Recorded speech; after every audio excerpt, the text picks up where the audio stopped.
diabetes, que es una enfermedad crónica, que controlable, muy controlable, cuando uno tiene, sabe utilizar sabe utilizar los medios no farmacológicos y farmacológicos, además de la educación, y el paciente se somete a esa educación importante. Por eso que uno tiene que marcar metas. Entonces, para el examen tenemos que saber las metas. La meta quizás del control metabólico, y hoy en día se llaman cardiometabólicos, porque la principal causa de muerte y complicaciones es cardiovascular. Entonces, metas de control cardiometabólico fundamental es, por ejemplo, las que te da hoy en día, no necesariamente una glucosilada, pero puedes utilizarlo día a día, una glucemia en ayunas que debería estar entre 80 y 130, una glucemia postprandial que nunca debería pasar de 180. Eso es importante. La glicosilada es el principal marcador de tratamiento. La hemoglobina A1C o glucosilada es el principal marcador de éxito del tratamiento y te mide más o menos aproximadamente 6 a 8 semanas cómo ha estado la glicemia en las últimas 6 a 8 semanas, más o menos un estándar.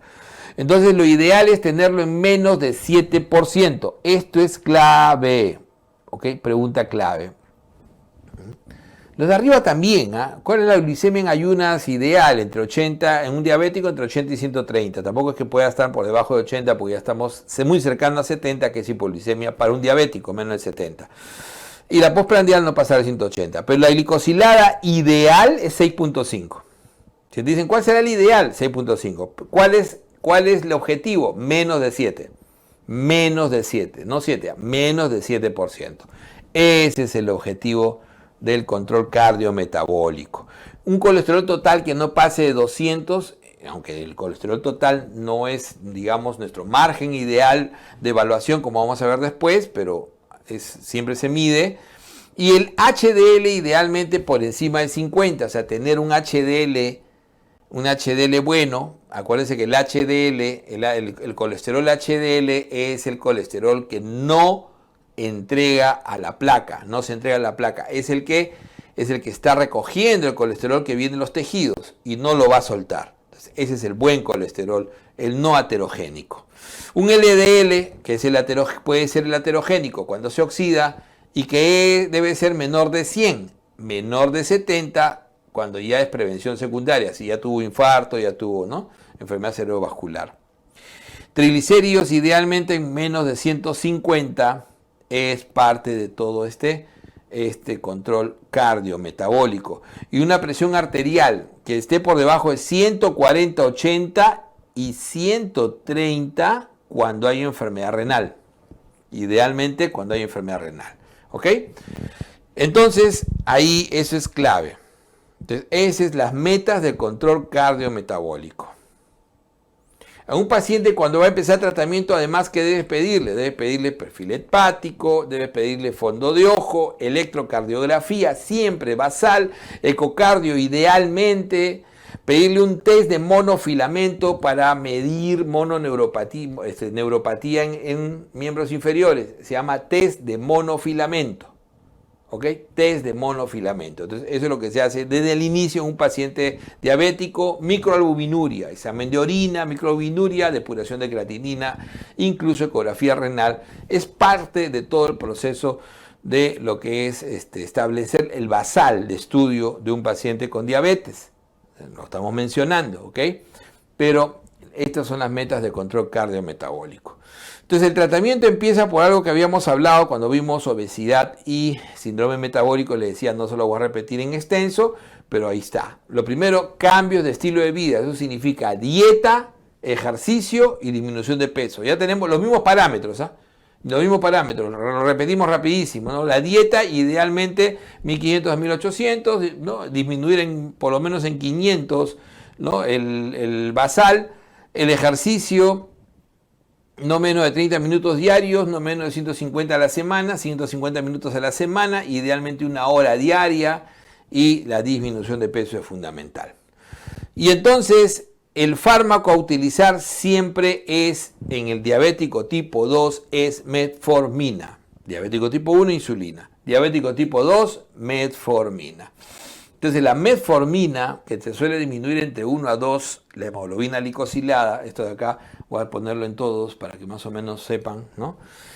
Entonces se da y se evalúa entre 3 a 6 meses después de haber iniciado. Ya sabemos, hemos hablado más o menos de la dosis, la metformina es el ideal. Generalmente se da solo hasta 8.5 de la glicosilada. Entre 8 y 8.5 se decide dar solo. Cuando pasa de 8.5 generalmente se da con droga adicional. Y vamos a ver eso por qué. Entonces la metformina es la droga ideal de inicio. Siempre una dosis de 2 gramos es la dosis más adecuada. Se suele dar inicialmente una dosis baja para ver tolerancia la primera semana y después ya se va a la dosis ideal.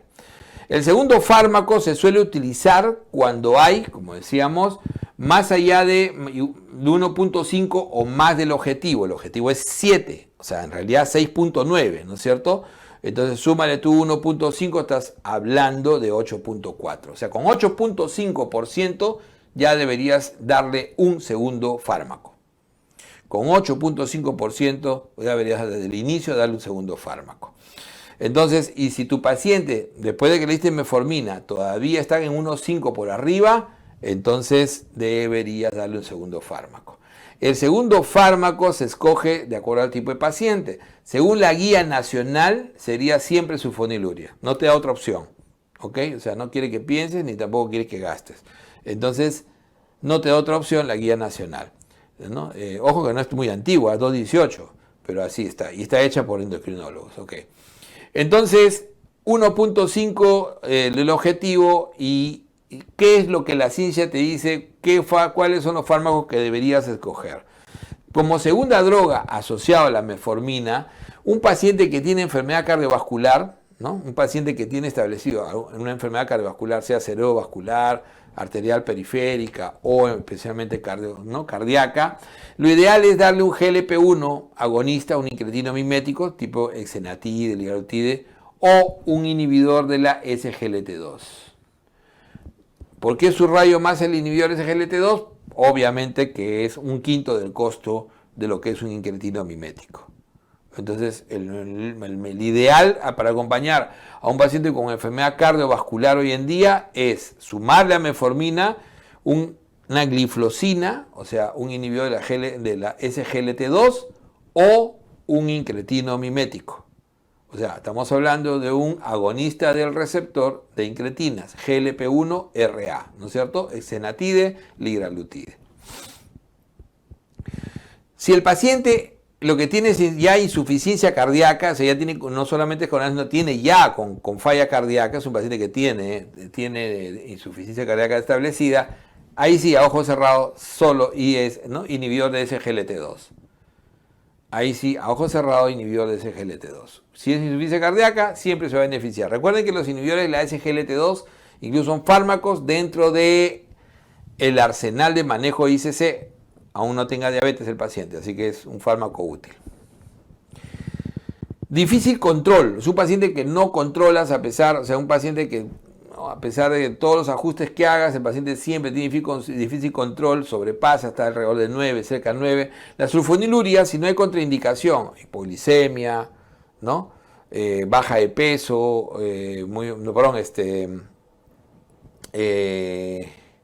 sobre todo la hipoglicemia, la enfermedad renal que puede precipitar más la hipoglicemia, ¿no? Y el riesgo cardiovascular elevado, si no hay esa contraindicación, puedes usar sulfoniluria. La sulfoniluria es útil sobre todo por su alta potencia, casi 2, 1.5 a 2. Esa es la ventaja que tiene la sulfoniluria.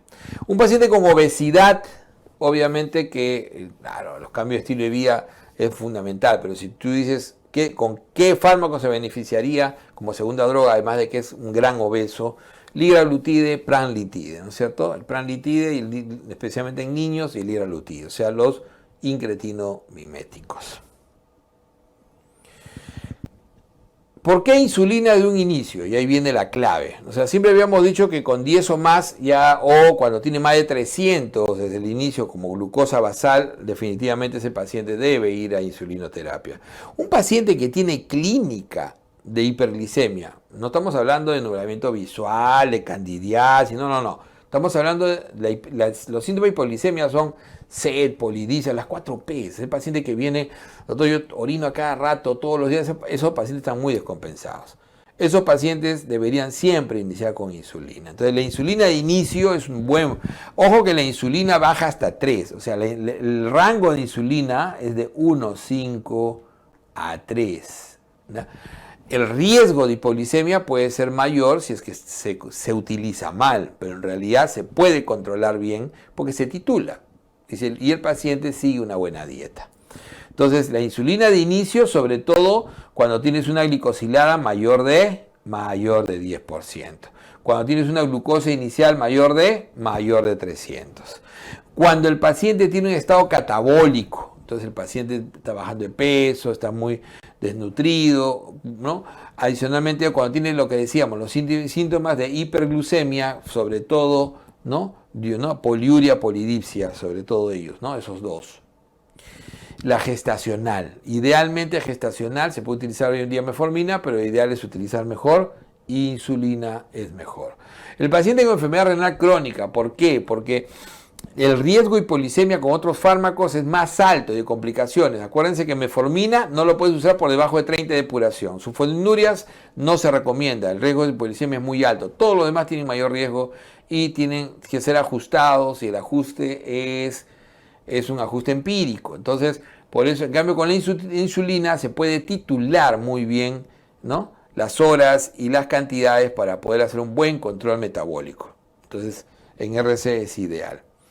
No control con un antidiabético oral, a pesar de que hemos utilizado 2 o 3 combinaciones, o contraindicación para uso, por ejemplo, la metformina contraindicada, sulfonilurea contraindicada, ni hablar. Entonces necesitamos utilizar probablemente insulina. Entonces, sobre todo acordarse más de 10, más 300 o más, ¿no?, de glicemia basal clásica, síntomas de hiperglucemia característicos como poliuria y polidipsia, gestacional, falla renal, son las grandes indicaciones de insulina.